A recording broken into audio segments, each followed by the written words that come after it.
दोस्तों, SAIL Steel Authority India Limited की तरफ से दोस्तों यहाँ पे परमानेंट रिक्वायरमेंट निकल के आ चुकी है। आईटीआई और डिप्लोमा और 10th पास कैंडिडेट के लिए यहाँ पे वैकेंसी निकल के आ चुकी है दोस्तों। इसी के बारे में आज की इस वीडियो में हम बात करने वाले हैं। अगर अभी तक आपने हमारे चैनल को सब्सक्राइब नहीं किया है तो हमारे चैनल को सब्सक्राइब कर लें, बेल आइकन पर प्रेस कर लें, ताकि ऐसे ही जॉब से रिलेटेड, वैकेंसी से रिलेटेड, कैंपस से रिलेटेड आपको वीडियो के नोटिफिकेशन सबसे पहले मिल सके। और अगर आपने अभी तक टेलीग्राम चैनल ज्वाइन नहीं किया है तो टेलीग्राम चैनल ज्वाइन कर लें, ताकि उस पर भी काफ़ी सारे अपडेट आपको मिलते रहते हैं। तो इसी के बारे में आज की इस वीडियो में बात करने वाले हैं कि आप अगर परमानेंट रिक्वायरमेंट जानना चाहते हैं, जॉब करना चाहते हैं, तो आपके लिए सुनहरा मौका आ चुका है दोस्तों। 2024 की ये पहली भर्ती आ चुकी है दोस्तों। तो चलिए शुरू करते हैं। सेल का आपने नाम सुना होगा दोस्तों। इसी की तरफ से परमानेंट रिक्वायरमेंट निकल के आ चुका है। अब हम आपको ऑफिशियल नोटिफिकेशन पेज पे लेके चलते हैं। ये उसका नोटिफिकेशन जारी हो चुका है दोस्तों। ये नोटिफिकेशन आप डाउनलोड अगर करना चाहते हैं तो मेरे टेलीग्राम चैनल से डाउनलोड कर सकते हैं। उसका लिंक डिस्क्रिप्शन बॉक्स में मिल जाएगा आपको, और अप्लाई करने का भी लिंक आपको डिस्क्रिप्शन बॉक्स में मिल जाएगा। वहाँ से जाके आप अप्लाई कर सकते हैं। यहाँ पे देखिए दोस्तों, ये कहाँ के लिए निकाला गया है। Steel authority of India limited यहाँ पे जो है आपका वेस्ट बंगाल के लिए निकाला गया है। पश्चिम बर्धमान वेस्ट बंगाल की तरफ से निकाला गया है दोस्तों। ये जो आपका वैकेंसी है, इसमें सीटों की बात अगर कर लें हम, तो यहाँ पे देखिएगा, यहाँ पे 40 सीटें रहने वाली हैं। अटेंडेंट कम टेक्नीशियन ट्रेनिंग S1 में यहाँ पे 40 सीटें यहाँ पे टोटल मिल जाएंगी। यहाँ पे बात करें कि कौन कौन से ITI के, कौन कौन से ट्रेड के सीट निकली है यहाँ पे, तो फीटर के लिए 6 सीट है यहाँ पे, इलेक्ट्रीशियन के लिए 12 है, टर्नर के लिए 3 है, यहाँ पे क्रेन ऑपरेटर के लिए 9 है, यहाँ पे वेल्डर 5 है, हैवी व्हीकल ड्राइवर यहाँ पे 5 सीटें यहाँ पे निकल के आई हैं दोस्तों।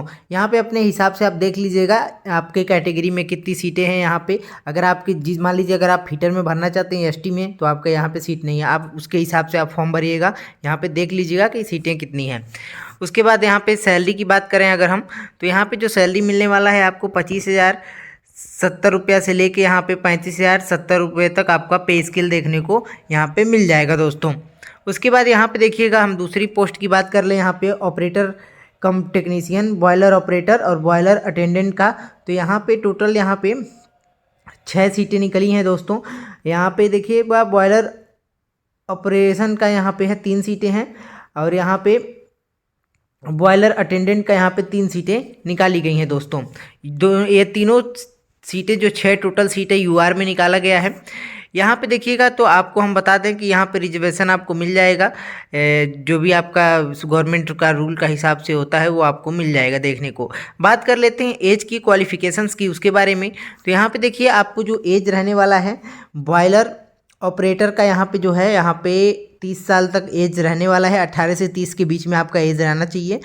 उसके बाद यहाँ पे क्वालिफिकेशंस की बात करें तो यहाँ पे 10th और यहाँ पे फुल टाइम डिप्लोमा मैकेनिकल या फिर इलेक्ट्रिकल या फिर केमिकल पावर प्लांट का, या फिर अगर आपके पास पावर प्लांट प्रोडक्शन का इंस्ट्रूमेंटेशन इंजीनियरिंग का है गवर्नमेंट से ऑथराइज, तो आपका इसके लिए एलिजिबल हैं। यहाँ पे आपका सर्टिफिकेट होना चाहिए बॉयलर अटेंडेंट का, तभी आप इसके लिए एलिजिबल माने जाएंगे। अब हम बात कर लेते हैं यहाँ पे बॉयलर अटेंडेंट का। तो यहाँ पे देखिए, बॉयलर अटेंडेंट में आपको 28 एज होनी चाहिए, इससे ज़्यादा नहीं होना चाहिए। 18 से 28 के बीच में आपकी एज होनी चाहिए। यहाँ पे आपको 10th ITI होना चाहिए। अगर आपने मान लीजिए ITI नहीं किया है, तो आपने अगर गवर्नमेंट से 2 साल का अप्रेंटिस किया है 10th के बाद, तो अभी आप इसके लिए एलिजिबल हैं। NCVT से ITI होना चाहिए। फीटर ट्रेड हो सकता है, रीगर हो सकता है, इलेक्ट्रीशियन, टर्नर, ये 4 ट्रेड अगर किसी में से ITI किया है तो आप इसके लिए एलिजिबल हैं। यहाँ पे आपको बॉयलर अटेंडेंट का सर्टिफिकेट भी होना चाहिए। तीसरे पोस्ट की बात कर लें तो यहाँ पे अटेंडेंट कम ट्रेनिंग इलेक्ट्रीशियन का यहाँ पे है 28 एज होनी चाहिए। इसमें 12 सीटें हैं। यहाँ पे ITI होना चाहिए आपका 10th ITI, या फिर ITI नहीं है तो अप्रेंटिसशिप 2 साल का होना चाहिए। इलेक्ट्रीशियन ट्रेड ओनली होना चाहिए, तभी आप इसके लिए एलिजिबल हैं। उसके बाद चौथी पोस्ट की बात कर लें, फीटर का जो है, ट्रेनिंग फीटर का, यहाँ पे 6 सीटें हैं। 28 आपकी एज होनी चाहिए। इसमें भी यहाँ पे 10वीं ITI या फिर ITI नहीं है 2 साल का आपका अप्रेंटिसशिप होना चाहिए। NCVT फीटर ट्रेड से ओनली, तभी आप इसके लिए एलिजिबल हैं। उसके बाद यहाँ पे देखिएगा, जो पांचवा है आपका ट्रेनिंग टर्नर, यहाँ पे आपका 28, यहाँ पे भी एज, बाकी सब में 28 एज है आपका। यहाँ पे भी आपका आईटीआई होना चाहिए या फिर 2 साल का अप्रेंटिस होना चाहिए, आईटीआई ना हो तो 10th और अप्रेंटिस या फिर 10th आईटीआई होना चाहिए टर्नर ट्रेड से, तो आप इसके लिए एलिजिबल हैं। उसके बाद यहाँ पे वेल्डर होना चाहिए, वेल्डर ट्रेड से अगर आप है तो आप कर सकते हैं, या फिर 2 साल का अप्रेंटिस है आपका 10th है तो आप इसके लिए एलिजिबल हैं। उसके बाद यहाँ पे देखिए अटेंडेंट कम ट्रेनिंग ऑपरेटर का यहाँ पे है, केनर ऑपरेटर का, क्रेन ऑपरेटर का यहाँ पे जो यहाँ पे इसमें भी आपको आईटीआई होना चाहिए। Fitter, rigger, Turner, electrician trade के लिए अगर इनमें से किसी भी ट्रेड है तो आप इसके लिए एलिजिबल हैं, लेकिन आपके पास 1 साल का एक्सपीरियंस होना चाहिए, तो इस बात का आप विशेष ध्यान रखिएगा। उसके बाद अटेंडेंट कम टेक्नीशियन यहाँ पे हैवी व्हीकल ड्राइवर का जो है यहाँ पे, इसमें आपको हैवी व्हीकल ड्राइविंग का लाइसेंस होना चाहिए, 1 साल का यहाँ पे क्वालिफिकेशन एक्सपीरियंस आपका होना चाहिए, तभी आप इसके लिए एलिजिबल हैं। यहाँ पे देखिए व्हील लोडर होना चाहिए, या इसमें से सारे में से कोई आपके पास होना चाहिए, तभी आप इसके लिए एलिजिबल माने जाएंगे। बात कर लेते हैं आपको कि यहाँ पे क्या एज का यहाँ पे क्या है, तो यहाँ पे एज का आपको छूट मिल जाएगा देखने को, जो मैंने बताया 28 या 30 जो भी मांगा जा रहा है। अगर आप SC/ST हैं तो 5 साल, OBC हैं तो 3 साल का यहाँ पे गवर्नमेंट का जो रिलैक्सेशन मिलता है उसमें आपको देखने को मिल जाएगा। सैलरी मैंने बता ही दिया, सैलरी जो है आपका जो डिप्लोमा का है वहाँ पे S3 ग्रेड का, तो वहाँ पे 26,600 से लेके 38,920 तक मिल जाएगा, और जो ITI वाला है और 10th का है वहाँ पे 25,070 से लेके आपको 35,070 रुपये तक यहाँ पे देखने को मिल जाएगा दोस्तों। उसके बाद हम बात कर लेते हैं यहाँ पे जो ITI का है, यहाँ पे पहले आप 2 साल के लिए ट्रेनिंग पे रखा जाएगा, तो पहले साल 12,900 रुपये आपको, उसके बाद यहाँ पे दूसरे साल 15,000 रुपये आपको दिया जाएगा। उसके बाद जब परमानेंट किया जाएगा तो वो आपको जो मैंने सैलरी बताया है 26,000 से 38,000 के बीच में, वो आपको दिया जाएगा अटेंडेंट कम टेक्नीशियन ट्रेनिंग के लिए। तो ट्रेनिंग के दौरान आपको यही सैलरी मिलेगी, पहले साल यहाँ 12,900, दूसरे साल 15,000 रुपये यहाँ पे आपको देखने को मिल जाएगा। मोड ऑफ सिलेक्शन की बात करें तो यहाँ पे मोड ऑफ सिलेक्शन जो है आपका कंप्यूटर बेस्ड एग्ज़ाम होगा, पहले CBT एग्ज़ाम होगा, CBT एग्ज़ाम होने के बाद आपका यहाँ पे देखिए CBT एग्ज़ाम है, CBT एग्ज़ाम होने के बाद आपका स्किल टेस्ट लिया जाएगा, स्किल टेस्ट होने के बाद आपका सिलेक्शन इसमें किया जाएगा।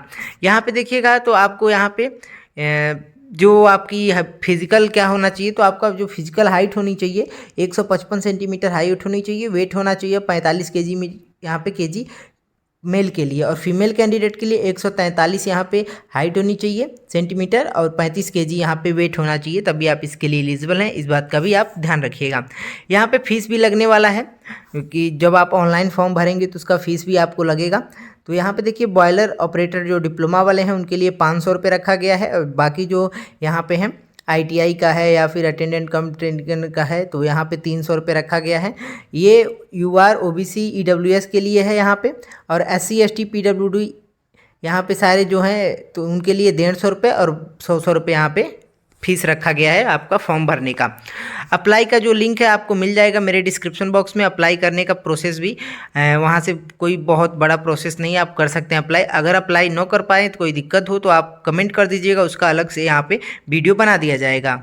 एक बात और आप ध्यान दीजिएगा, जो क्वालिफिकेशन यहाँ पे मैंने बताया उसी क्वालिफिकेशन के हिसाब से आपका होना चाहिए, तभी फॉर्म भरिएगा। और दूसरी बात यहाँ पे क्वालिफाइंग मार्क भी यहाँ पे दिखाया गया है।